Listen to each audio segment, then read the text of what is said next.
The writer of the hit song Village Street Buddies, Lathan Hudson, joins us this morning. Lathan, good morning to you, sir. Good morning, Jim Dale. How are you? I'm well, sir. Thank you for being with us this morning. And maybe some people don't know, kind of give us a brief history about yourself. You're a hometown guy. Yes, I am. I was born and raised in a little log hospital in Sylacauga, just as a joke, bad joke. Yeah, I'm Sylacauga born and graduated from B.B. Comer in '61. And I understand you went there, too. I did. And I wish I'd known you better, you know, because you're a lot younger, you know. Oh, yeah, I'm long time. Yeah, and I went to Troy State, and then I started work construction for a while and started writing songs. And You played Little League Baseball here. first year, yeah, the first year they had one. And what was that about? I bet that was cool. It was great. Earl Hatchett, you know Earl? Mm-hmm. Okay, his dad was our assistant coach. Coker Barton, the coach Barton, was our head coach. And they had this team called Athletics, and I'd go out and practice with them. I didn't have any idea I'd make the team, and I'd catch balls. They gave me a uniform. And the second game, I started at shortstop. And I played 3 years. Now, what was it, 53? 53, 4, and 5, I guess. Yeah, that's about right. Long time ago. Wayne Ham was the big dog back then. Could he really hit them long home runs? They said he hit a home run. It's maybe in Georgia by now because it caught a train. He hit a train. You know, that's the old story they tell. Now, you were a backup quarterback at B.B. Comer. Talk about those days. I went out for football in the 11th grade, and Jim Cunningham was our coach. And I wanted to go out because I like football, and I didn't start. I started 3 games because Larry got his foot hurt my senior year. And I went in the last part of the Talladega game, and then I played against the next 2 games I started. And Larry got his foot well, and I went back to the bench. You ever play against Sylacauga? I didn't. I played one play against Sylacauga. I sure did. Then I went to Troy State. How much did you weigh when you were quarterback at B.B. Comer? About 115, truthfully, tops. And I played football at Troy State at 130 pounds, 35, about 135. So what position you play at Troy? Safety. And I started a few games. And there was a friend of mine named Al Hammond, played guard for our team. He taught me into coming out for football at Troy. And Al became a coach at Talladega for years and years. He was the head coach at Talladega. A little different in high school and college football. Those guys are fast and big, and they hurt you. And just think about it now. Yeah. I mean, we were in AIA back then, and now that Troy State is Division I. Mm-hmm. Come a long way. I went to a homecoming. My wife and I went to the homecoming game, and they featured the '64 team. That was when I graduated, or that was my senior year. They featured, and I saw my picture on the big jumbotron, and that was neat, you know. But that made you feel good. Yeah, that was the end. So what happened after Troy State? Where next? Played semi-pro football for 6 years for a team in Southwest Alabama called the American Rebels. And it was sponsored by a paper mill. I worked in a paper mill, and we played teams out of Louisiana, Arkansas, Mississippi, and Alabama. Birmingham had a bunch of teams. Huntsville Rockets had a team. I think Gadsden might have had a team. But and then I worked construction a few years and moved to Nashville. And we're going to get to Nashville in just a minute, but the semi-pro team, what kind of travel was that? It probably wasn't on planes or anything, was it? No. The president of the paper mill that sponsored us would call and get games, and we traveled on a bus, and we'd take our wives and our girlfriends, and our girlfriends. Yeah, don't say both. I can't say that. Anyway, we'd take them. They'd ride with us on the bus, and while we were taping up, the driver would take them downtown shopping, and they would buy us certain things that that women like to buy, and on the way back we'd have a party. We're talking with Lathan Hudson, who was originally from Sylacauga, and you went to Nashville. Yeah. Thousands upon thousands of people go to Nashville to make it big. It's a tough room. It's a hard room. I met Chris Christopherson. He's the one that got me my first hearing, actually, in Nashville. He had a company. He wrote for a company called Combine Music, mm-hmm. and I took 3 songs to them, and they pretty much said they stunk. It just kind of set me on fire to write, because I hadn't written but about 10 songs at the time, you know, and just cut to the chase, right? Yeah. And then I met a guy named Don Gant that really steered my career in a good direction. He produced the first 4 albums on Jimmy Buffett. Don passed on us at age 44 of a blood clot in his leg that went to his lungs, and we lost him. He was a great guy, and he was vice president of Tree Publishing, which was the biggest country publishing company in the world at the time. And they sold it to Sony. The Japanese bought it, and it's called Sony Tree now. And Buddy Killen was the owner, and they had Curly Putman that wrote Green Grass of Home. Oh yeah. Bobby Braddock, that they wrote together. He and Curly wrote He Stopped Loving Her Today by George Jones. Mm-hmm.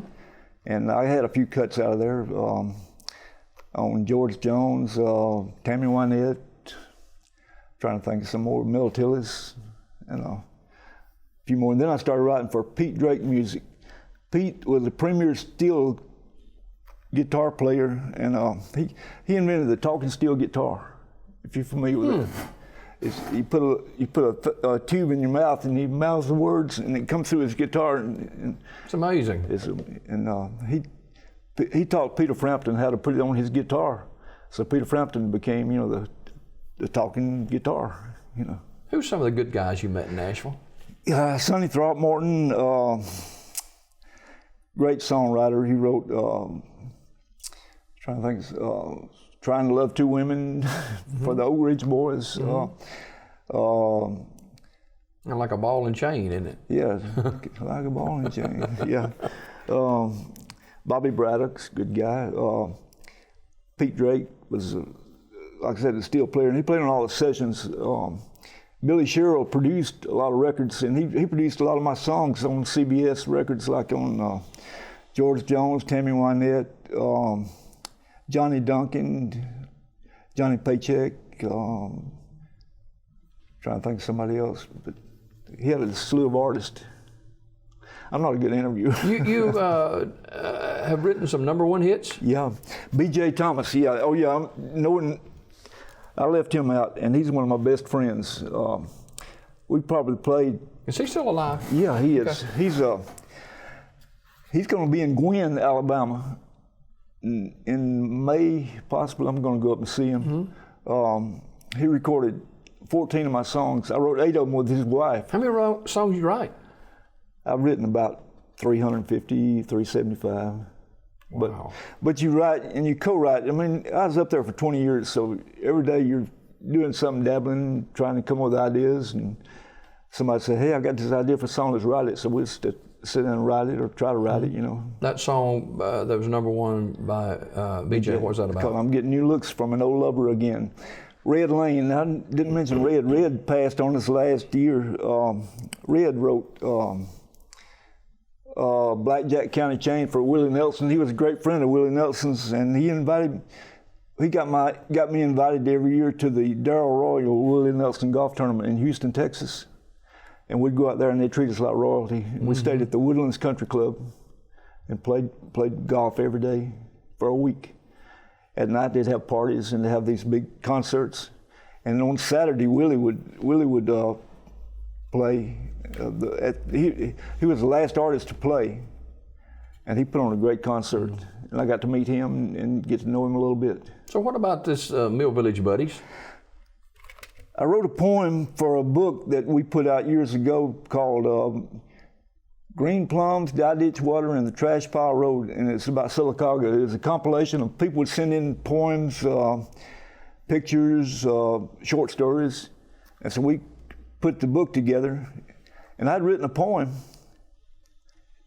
called Mill Village Buddies. And I said, that looks like it might be a song. So a friend of mine named Cheryl Page, and I sat down and put some music to it, added a chorus to it, and it became Mill Village Buddies. And it's just about everything in Sylacauga that I can remember my childhood days, you know, places to visit and things that just stuck in your mind. All right, we've got Mill Village Buddies this morning with Lathan Hudson here on Daybreak. Let's take a look and listen.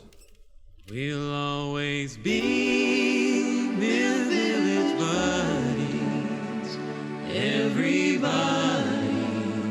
sends their love. Late night parking, Box Mill Road. Weekend homework overload. Twin Street, Mill Village, Dairyland. Hide and seek and kick the can. Frosty Inn, Dairy Queen, burn the bridge on Halloween. White midget crowds, tasty freeze, meet the gang at Lake Louise. Creek bank parties, time to kill. Friday nights at Legion Field.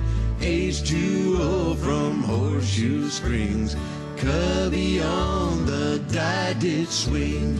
Tiger beauties, Aggie cuties, Tutti Frutti, all Rudy.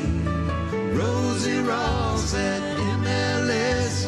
Bebop dance songs by request. Do you remember these? Mill Village Buddies. Memories.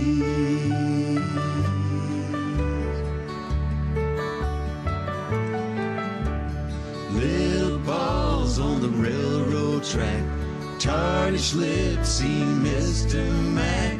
Odell Cleveland, band bus driver. Jimmy House, late arriver. Trash Pile Road, Gravity Hill. Bull Gap Mountain, Whiskey Still. 10-Yard Hill, Camoga Cave. Baby crying, smoking grave. Hunting snipes and cow tipping. Popeye's Island, homebrew sipping, light 'em up, smoke-stand fires, Hagen's Drugstore, Wildmeyer's, Elvis, Ricky, Jerry Lee, Senior Prom, Elijah Beach, Busy Corner, Yonder's Blossom, playing hooky, playing possum. Do you remember these? Mill Village Buddies. Memories.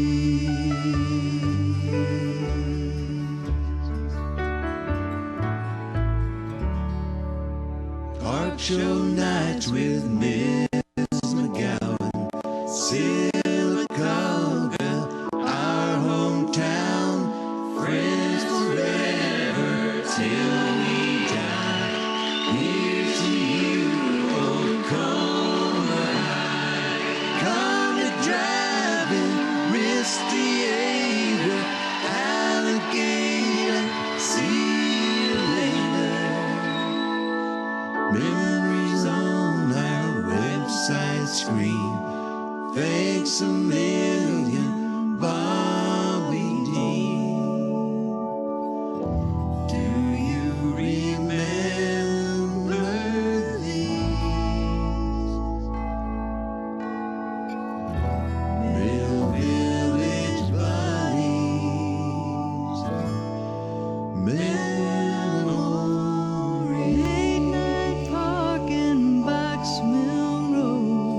Weekend homework overload.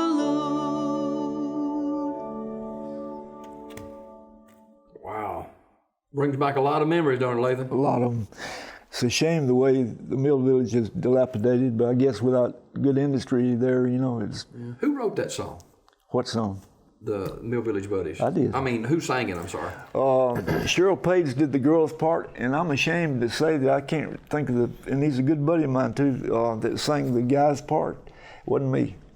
Some of those shots that we saw, the Coffee Pot Cafe and Lake Louise, man, it's a small world after all, isn't it? I was a lifeguard at Lake Louise going into my senior year in high school, and Coach Hayes was a lifeguard, Coach Mason, you remember them, I'm sure, and Coach Cunningham was the head of the thing, and I had a lot of fun. Are these, is this available for people if they want to get it? Yeah, I can do an email. I'll send them a copy. Okay. All you do is email me, and can I put my email on? Sure you can. Tell them. It's HIMINAMIS@AOL.com, and I'll send you a copy for free. Just. Okay. Now, do you have a Facebook page or anything like that? I do. Okay. Yeah, Lathan Hudson, Facebook. Okay. Yeah. And I'm just reflecting on the music and what a great job arrangement they did on that. And Avondale Mills was the backbone of our community for many, many years, and a lot of those pictures were tied to Avondale Mills. Yeah, everybody. Avondale Mills was the staple of Sylacauga. Gans Quarry, I guess, is part of it too, but Avondale Mills is more identifiable to me. Remember Collins Grocer? Oh, are you kidding me?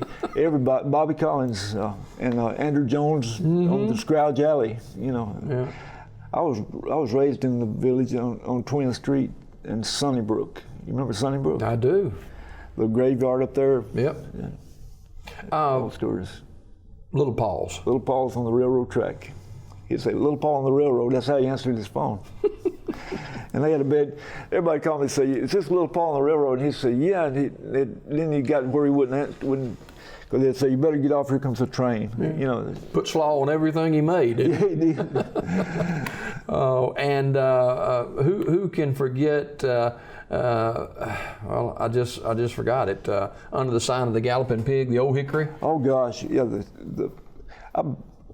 I had a car one time, and I backed into that pole, and just knocked the fender off my car nearly, We're still going to eat, though, right? Oh gosh, that's the greatest place to eat in town at the time. Let's shift gears just a little. What are you doing now? We moved from Florida. My wife retired from the Space Center. Her name is Katie. And get her in there. My son's name is Hud. He lost his wife about 1.5 years ago. So we sold everything we owned and bought 2 campers. We live at the Calmogie Grist Mill. My son is building a golf course there. It's not a golf course, it's a Frisbee golf course. They call it disc golf. Mm-hmm. It's getting very popular. They got teams in Alabama, Auburn, Montevallo, and he's met with people in Birmingham. It's going to be pretty big once he gets it going. Like to fish? I love to fish. We live on Talladega Creek, by the way, and about 40 yards from the creek.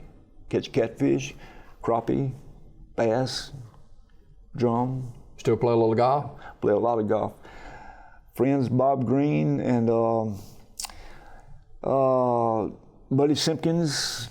Did you go up to the event with Buddy them the other day? I did. Okay. And that was so good. I didn't know he was a drummer. I knew he was the band leader at Sylacauga, or the band. What do you call him? What? He was him and his son and I think his father. Yeah, they were over the high school band there for many, many years. Exactly. And he played football. I didn't even know that. He played years ago against my uncle. But anyway. You remember that game when it was 55-0? Yeah, my uncle scored a touchdown. His name is Paul Glosson. And one of my good friends, Earl Lewis, we talk about that game all the time. And He's an Aggie, ain't he? You know Earl, yeah. They call him Coach. I like Earl. Earl's one of the good people in town. Yeah. I like him a lot, yeah. Yeah. And we're talking with Lathan Hudson, who is a hometown guy and has made it big in Nashville and back now in Talladega County, originally from from Silicaga. Nashville, I've always heard, can be a ruthless town. There's a saying, music business is 2 words. Music is fun, business is not fun. Business is a cutthroat business, and I don't mind saying that because I've been on both ends of it. I've had some good things happen, and I got hurt real bad a couple of times in the business end of it. I'll tell you the story off lines when you get off the air, but it's not. But the music part of it, I wouldn't trade my experiences there for the world. How did you get started writing? I always liked to write. I was going to be a journalist, and I took journalism in college. Took writing arts was our minor. They didn't have a journalism minor or a major, and I just had a gift for writing short stories and stuff. And then I found out it was hard to get that published, and I met some people that said, my roommate in college taught me to play the guitar. He taught me 3 chords on the guitar, and I just became enamored with it, and I wrote a song. I didn't know for years and years that the singers of the songs didn't write their own songs. I didn't know there was such things as songwriters. That's how naive I was, you know. You remember the first song you wrote? Yeah. It's called My Heart Belongs to the Wind. It's on that CD. I wish I'd have brought some. I'll bring you one. Okay. And it was recorded by an artist named Mac White on the Hickory Records. I remember Mac White. Hickory Records, yeah. Huh. And sure enough. I bet all. And I think it's maybe from Dothan, Alabama, or somewhere. Do you kind of keep your hand on the pulse of music nowadays? A little bit. It's changed a lot. The writer has become somewhat of a dinosaur. There was a time when there was a premium on being a writer, and they paid you good money to write for different companies. But now, I think the premium is on being an artist, and the song just seems to have lost its luster. I think songwriting is it should be relished, and of course I think that because I'm a writer, you know. But I think today's songs are just, they don't spend as much time writing them as we thought we did. We got a lot of writers and singers in our area that do a great job. Do you kind of help them along a little bit? I hope so. You probably maybe talking about Cabot Barden. You know him, Cabot. Him and Frank Lister. We lost Frank a couple of years ago. Frank's a great guy. Frank's a super guy, man. But they would come up to Nashville and they would stay with me. And my wife had already started working at the Space Center in Florida. I was up there 4 years after she left. But they would come up and stay with me in my condo. And we'd go around town, we'd meet people, and they got the bug. And I helped them start this thing called their songwriting club, or whatever it's called now. But it was, I say I helped them start it. But Kenya Walker, Tom, her brother Tom. There's a lot of those involved in that now. Yeah, Cabot Barden. Cabot's written a lot of books. Cabot's a good guy. I'm proud of Cabot. I really am. A couple of highlights of your career. Meeting B.J. Thomas, playing golf with him, meeting Willie Nelson, going to the golf tournaments in Texas, and meeting Darrell Royal, the old Texas football coach. Yeah. Been to his house, played music for him and his wife Edith. He's passed on us also, but I was out there one night. They barbecued all night long. And Texans barbecue beef. They don't barbecue pigs. They don't. They'll hurt you bad if you see a barbecue pig. But anyway, a bunch of the riders, we went on a plane down there and played music for him all night long, or for him and his contingency. You know. Peyton McKnight was a senator that furnished the plane, and anyway, Darrell was an icon. He stayed with Willie a lot. They toured on his bus. Darrell probably spent as much time on Willie's bus, Willie Nelson's bus. You know Willie Nelson? Yeah, just enough to say he knows my name. Yeah. You know. Yeah. Super guy. Yeah. Super guy. Finally, this morning, talk to people about living their dream. In what capacity? Well, I mean, you're a writer, and obviously you've lived your dream. I have. I think when I was wanting to be a songwriter, I love to meet somebody and say, hey, I'm a songwriter. But now it's just something that I feel like I am and I've done, and met a lot of great people, like yourself. Yeah, right. I got to meet you. That's big to me, trust me. And Twink Screen. That's a legend, ain't he? He is a legend. In his own mind. In his own duck blind. But anyway, if you just pursue something long enough, they say when your vocation becomes your vacation, then you made it. You know, I'm not sure I've made it because I still write and still having fun? Yes, I am. Okay. Lathan Hudson, our guest this morning. He is a hometown guy and writer of the song Mill Village Buddies, and you can get a copy of that by contacting Lathan and find out more about his writing and his music. And Lathan, always a pleasure, sir. Thank you for coming today. It's my pleasure. All right. We got more Daybreak coming up right after this.